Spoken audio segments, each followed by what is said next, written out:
The Pokémon series has a lot of games, and they are constantly evolving, which means that each one brings a little something new to the table. Whether it's the next wholly new game, a remake of an older title, or even just a third version, there's bound to be something new. These features might become series staples, either immediately or down the line, while others don't really get to be seen again after their debut.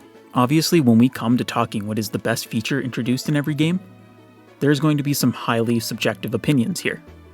What I think is the best feature from any given game could be completely different from what someone else thinks. So here's what I believe to be the best features of every single Pokémon game.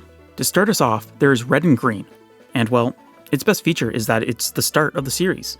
There would be no Pokémon without these two games, and with them being the start, they can't really add anything to the formula that debuted alongside them. Now, Pokémon Blue, the upgraded version of Red and Green, can bring a little something new. I think its best feature is that it made the Pokémon no longer hard to look at. I know it's not really technically a feature, so it's a bit of a stretch here, but compare the Mew sprites. This was definitely needed. The final stop in the first generation leads us to Pokémon Yellow, the special Pikachu edition. This game, influenced by the anime, is the first time we really got any kind of touching up to the formula. And I think the best addition is by far the following Pokémon.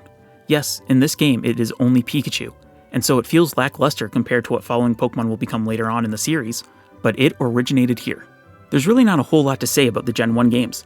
This was the series' infancy, and so it's not going to have anything crazy right off the bat, but now we're at Generation 2. Gold and Silver brought a whole lot to the series.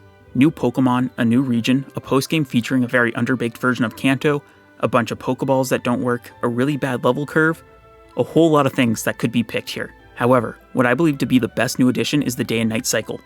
Adding this cycle, that runs in real time, is a massive step into immersion. If you match the time to the real world time, it'll be day in-game when it's daytime, and night in-game when it's nighttime in real life. Outside of Gen 3, this feature stays as is all the way up until Legends Arceus, where it's no longer tied to the real world time. Not only does this feature affect the visuals of the game, but it also determines the Pokemon you can find. During the day, you may find Pidgey, while at night it's instead Hoot-Hoot. This feature is one that has become just a simple expected feature, one where it would be weird if it wasn't included in a new game. Also, it's semi-related, so I will also mention the in-game week, where it keeps track what day of the week it is, allowing for events such as the Week Siblings. These are just massive steps towards a Pokemon world where everything feels real, an easier gateway into the escapism of a game where you pit weird little guys against each other. Pokémon Crystal was the enhanced version of Gold and Silver, and was the first game to not be able to be played on the original Game Boy. That's right, this bad boy is color exclusive. If you're aching to play a Gen 2 game, this is the one to go for. Getting a visual upgrade and a tweaked story, it is Gen 2 perfected. Now, with Gold and Silver having such a massive addition with the day and night cycle, what could Crystal possibly bring to the conversation? The answer is actually quite simple. The Battle Tower. The post-game battling facility, where you can test your might against the AI opponents, originated all the way back in Pokémon Crystal. And it was a series staple for a very long time. I don't think I really even need to describe it. If you've played a Pokémon game, you have more than likely have entered a tower at one point or another with your story team and ended up getting completely stomped. That wraps up Gen 2 and what I refer to as the classic era of Pokémon. But now we reach when Pokémon starts getting really good with Generation 3. Gen 3 starts off with Ruby and Sapphire, our first time getting a game without the Kanto region in it, and no way to connect to the older games. In a way, it was like a fresh start, and in being so, it ushered in a lot of new things with it. There were secret bases and the updates to the PC, abilities were a big one, and is honestly a really good contender for this spot. But as this is all my personal opinion, I'm giving it to the Pokemon contests. Contests are a side mode, where instead of battling with your Pokemon, you instead perform with them. Every move is placed within one of 5 contest stat categories: beauty, cool, tough, smart, and cute. You can make Pokeblocks to raise a Pokemon's stats in these categories, but also have to worry about the sheen maxing out how much you can feed your Pokemon. Each category has 4 contests increasing in difficulty as you go along. This isn't just some thrown together side mode to entertain you for 5 minutes. It's a full-blown side mode that is truly thought out, that is also locked to only the Hoenn and Sinnoh region games for some reason. These games also brought in ribbons, which are awarded to a Pokemon after winning a contest, as well as for other accomplishments throughout the series. As a side note, if you're ever looking for a fun challenge to take on in these games, look into the Ribbon Master Challenge, where you get all possible ribbons on a single Pokemon. I've done it myself, with my Ribbon Master being Belle, the Gardevoir. After Ruby and Sapphire, we had Fire Red and Leaf Green, the first of many remakes in the Pokemon series. These games were a lot like Red and Green, but with some modern conveniences, like Gen 2 and 3 Pokemon, but only after you beat the game, and there's also even the Sevi Islands post-game areas. These games didn't really reinvent any wheels, being mostly a way to give access to the Pokemon not available in Ruby and Sapphire. But they did have an awesome little feature that is extremely underused, being the Versus Seeker. This key item allowed for you to look for rematches from trainers you've already battled, and some will even have stronger teams. This isn't the biggest or even grandest feature, but it is a very helpful one for when it comes time to grind XP or even money. Returning to the Hoenn region, we have Emerald version. While I don't really want to repeat features for different games, this one is a little gray area because it's without a doubt the Battle Frontier. While the Frontier does contain the Battle Tower, it also includes a whole slew of other battle facilities, all with different rule sets and playstyles. This is how you do an amazing post-game in these games. A whole bunch of different ways to keep honing your battle skills, and a reason to train up a whole slew of new Pokémon for the different challenges that await you. This is a post-game that can keep you playing for countless hours, and yet it's only seen in Emerald, with a lesser Frontier appearing in Platinum and that one being copy-pasted into Heart Gold and Soul Silver. A disappointingly low turnout for such a perfect idea for keeping players tuned in. With that, we close out on the 3rd generation, a time where these games really started to expand. Before we move on, if you are enjoying the video, please consider leaving a like or subscribing. Doing so really helps out the channel. Also, leave a comment down below, even if it's just what your favorite feature added in any of the games. Alright, now we move forward to the era of the DS, starting with Generation 4. Diamond and Pearl, the first foray into the Sinnoh region, has a lot going for it in terms of new features. Things like the Poke Radar, honey trees, gender differences, and so on. However, the thing I think of when it comes to these games is absolutely the underground. A vast series of tunnels underneath the entire region. This place was absolutely insane for time wasting. You could set up your very own secret base that you could decorate, much like in the Hoenn games. You could dig in the walls to find treasure, such as fossils and evolution items. You could also farm spheres, which were used to trade for items from NPCs you could stumble across. There was also traps, which you could fall into. But you could also weaponize them yourself, as the underground has co-op capabilities. For the first time ever, you can actually run around an area with friends in one of these games. You can mine alongside each other, prank each other with traps, and even play Capture the Flag with your secret bases. I definitely spent far too much time just wandering around these endless tunnels back in the day. Pokémon Platinum, the definitive way to experience Sinnoh, even to this day, had quite a few improvements over Diamond and Pearl, such as a bigger dex, new visuals for some areas, some redesigned gyms, increased surf speed, additions to the story, the list goes on. For best new addition, part of me wants to list the villa you get in the postgame. However, there is a feature that I think is just too big to ignore, and that's if you accidentally knock out a legendary Pokemon when trying to catch it, you can make it respawn by refighting the Elite Four. Before now, if you messed up, you were out of luck. Obviously, you should always just save before encountering it, but sometimes you forget, and it's nice not having to worry about this being your one chance to catch it. There's the safety net of knowing you can just get another chance. Up next is Heart Gold and Soul Silver, the remakes of Gold and Silver. These games have a lot of content. Looking at my past entries, it'd be safe to assume that I would say the best feature is the Pokeathlon. However, I actually think the photo opportunities are better. Littered all over the regions are spots with a photographer that will capture a picture of you and your team. Being in the days before every console had a built-in screenshot button, it's really cool to have a way to keep track of your journey and seeing how your team grows throughout. You can even find times to take a photo of important NPCs, such as the gym leaders, which just gives a little extra charm to this very small feature. With Generation 4 finished, it's time we look towards the sorta soft reboot we got in Gen 5. Pokémon Black and White, a major departure from the series. Want to use your old favorites? Nope. Only new Pokémon until the postgame. A very daring decision that really helps this game stand on its own strengths. There's way too many contenders here. The fully version exclusive areas, the animated Pokémon sprites, only new Pokémon in the main story, paired with having the most new Pokémon in a single generation at 156. But I think the real cherry on top was the seasons mechanic. Every real-world month, the game would change seasons. This would change how areas look. Brighter colors in spring, snow in the winter, things like that. It wasn't just visual, however, as certain seasons could change the map. Oh, an item is on an unclimbable cliff? Just wait until winter so you can have a massive snow pile to climb up.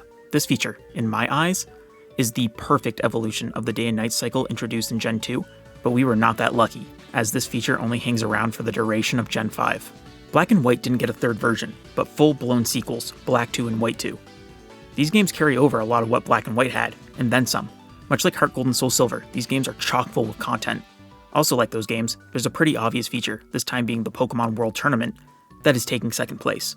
I think the best feature of these games is the key system. Upon completing certain accomplishments in the game, such as beating the champion, you unlock a key that you can use to change the game. You can get keys to make the game easier or harder, to allow you to catch Regice and Registeel, and to switch between Black City and White Forest. Now these keys are version exclusive, each game getting a key for each of the 3 categories, but if you have a key unlocked, you can share it with someone who doesn't have the keys you have. This feature is only in these games, and it's a real shame as they have a lot of potential. With the end of Gen 5 comes the end of the DS games. Now, it's time to enter the world of 3D with Generation 6. Our first fully 3D Pokémon mainline games were X and Y. These games are an interesting pair, having the woes of being the first games on a new system, but never getting a third version to tighten them up. There's no beating around the bush here. The best addition is Megas, giving a new temporary evolution to select Pokémon in battles. This battle gimmick is widely beloved and could have easily been the only battle gimmick we ever got, as it would have been really easy to keep making more, but alas, we wouldn't see any new ones past Gen 6. Omega Ruby and Alpha Sapphire, the remakes of Ruby and Sapphire, are up next. These games are probably the best remakes in my opinion.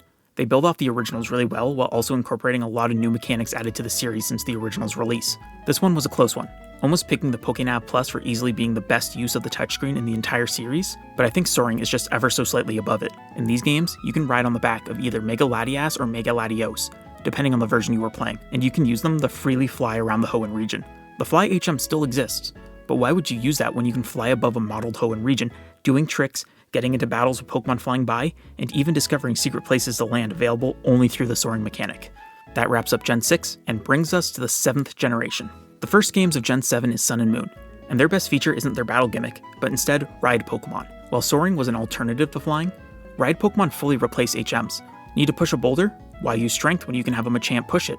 Why Rock Smash when you can barrel through them with a dashing Tauros? HMs no longer being a required move slot was a long-desired wish from the community, and the game's finally delivered. And also, it's just a lot more fun to ride on a Pokemon than it is to ride a bike. The next games of Gen 7 is Ultra Sun and Ultra Moon, because we needed to do these ones twice for some reason. This kind of deal used to only get a single game. The game's best feature is Mantine Surf. If you had a surfing Pikachu in yellow, or were just playing the Virtual Console release, you could play the Pikachu surfing minigame. But Mantine Surf, you are personally surfing on a Mantine to travel between the islands of Alola. It might be becoming obvious that I like features in the series where you just get to ride on Pokemon throughout your journey, but this one could also just be from a childhood of playing games like Tony Hawk's Pro Skater. The final set of Gen 7 games are also the first ones on the Switch, being Let's Go Pikachu and Let's Go Eevee. These games are far from my favorite, but they have done something no other game has in the series, and that's offer couch co-op. This game only allows you to use one Joy-Con when playing docked, and if someone comes by and shakes the other, they drop in as the player character you didn't choose. They can have a Pokemon follow them just like the first player, and all battles will have both of you teaming up against the opponent's 2-on-1, but only using the main player's team. The screen stays following the first player, and so the second player is kind of just there for support. This feature does make this game probably the best way to introduce a young kid to Pokemon, being on the simpler side, and allowing for someone with more experience to help guide them along their journey. With that, Generation 7 comes to a close. We saw the end of the 3DS era and the start of the Switch era, where we're currently at today. So, let's move on to Gen 8. Sword and Shield are the flagship titles of Generation 8. These games are kinda light on content, but they have the wild area. This is a part of the map where you have free camera access and can just stroll through a large area encountering Pokemon. This was our first hint of the possibilities of an open world Pokemon game, one free from the increasing linearity these games have come under. The wild area also contains max raids, where you can team up with your friends to take down a Dynamax Pokemon, and if successful, you can catch it. Any ball you throw ends up looking like a Premier Ball, and the defeated Pokemon isn't a guaranteed catch. Yeah, they really just added the raids from Pokemon Go. And now, Go has introduced max raids, so that's a funny little full circle moment. I know this is sounding like two features, but the wild area and max raids just go so hand in hand with each other, it'd feel weird to go one over the other. They are both just part of one experience. Sword and Shield also had DLC, coming in two parts, the Isle of Armor and the Crown Tundra, so let's just go over them as well. The Isle of Armor was more story focused with all the Kubfu stuff, so I guess the biggest feature added is the Max Soup, allowing you to give a Pokemon the G-Max factor. It's not a big feature, but it's definitely better than the Scam-O-Matic. The Crown Tundra, however, now that DLC has some sauce in its features with the Dynamax Adventures. This is an activity where you can go into some caves and have to fight 4 random Pokemon, with the final one being a legendary or Ultra Beast from a previous game. This activity bangs hard, especially if you have friends to play with, as it's up to 4 players. Add in the crazy shiny odds of 1 in 300 normally or 1 in 100 with the shiny charm. This is the reason to keep playing Sword and Shield, even years after release. Our next venture brings us to the faithful remakes Brilliant Diamond and Shining Pearl. I really struggled to think of something for this one. There really isn't a whole lot of new stuff here. They changed the underground. It's not really better or worse than the original, just kinda different. I guess they added trackers on the map for stuff like honey trees so you know which ones are slathered and which ones have encounters ready. I'm just really grasping for straws here. If Modern Sinnoh isn't your vibe, you can try its past with Legends Arceus. This game is the biggest departure we've seen with the main series games, and it's one of my favorites. This game is just fun, as it's set around my favorite part of Pokemon, the catching part, and this game just makes catching Pokemon so much fun. While you can catch them in a battle like normal, you can also just not even bother with a battle and just start whipping Pokeballs as soon as you see it. Whether you use the Jet Balls from a long distance, hit them with a Gigaton Ball after sneaking up behind them, or just pelt them with Sticky Globs and throw a plain old Pokeball, Catching Pokemon is the most fun it has ever been in this game. Alright, that wraps up Generation 8 and brings us to the current Gen 9. Scarlet and Violet are the only Gen 9 mainline titles we have at the moment, and its best feature is probably the Union Circle. I know I've already mentioned co-op numerous times, but a lot of Scarlet and Violet's features are just expanded upon from past game features, and this is by far the best of the bunch. Since everyone is required to have their own Switch to partake, you and up to 3 friends can link up and then just go off on your own adventures. It may seem weird, but you can create the vibe of just multiple people embarking on a journey together, and then just randomly stumbling across each other. This feature allows for so much player choice on how they want to experience this game, and truly allows for people to just properly play the game together with no restrictions. Like with Sword and Shield, Scarlet and Violet had some DLC, the Teal Mask and the Indigo Disc. The Teal Mask is a hard one, doesn't really feel like it added much feature-wise. Ogre Osen might take it by being an alright minigame, but it runs at such a bad frame rate it's nearly unplayable on the hardest difficulty. It has some really good rewards, like the Fresh Start Mochi and even a shiny Munchlax, but it really just can't run properly. And now we have the Indigo Disc, our final stop as of now. This one might be a bit of a cop-out, but I'm giving it to the entire League Room. This one location offers so much content for the players. It's where you'll spend a majority of your Blueberry points which you earn through quests. The League Room allows for you to get new camera features, different throwing styles for Pokeballs, unlock the starters to spawn in the terrarium, summon a bunch of characters to interact, battle, and trade with, and most importantly, the Item Printer, a machine that can turn BP and Pokemon materials into random items. And if you're lucky, once you've finished a print job, you have a chance of getting a 2x multiplayer for your next pull, or even the coveted Pokeball Lotto. The Pokeball Lotto can give you any Pokeball, no matter its rarity. You can get Kurt Balls, Safari Balls, Sport Balls, and even Master Balls. The rush of getting a Pokeball Lotto is undescribable. Like I said, there's so much to do in just one room. Alright, that's all of them. That's what I think are the best features in every single Pokemon game. There were a lot of tough calls. If I were to make this video again, some of these would probably change. There's even a bunch of features I love that I didn't even mention, like the Shiny Charm or Gen 4 Poffin making. It is very interesting to look back at the games to see what games introduced such long-standing features, or which ones introduced an insanely amazing idea that would never be seen again. With that, thank you all so very much for watching. Again, if you enjoyed the video, please consider liking, commenting, and subscribing, all of which really do help out the channel. This has been Big Blast 99, and I hope you all have yourselves a goddamn good one.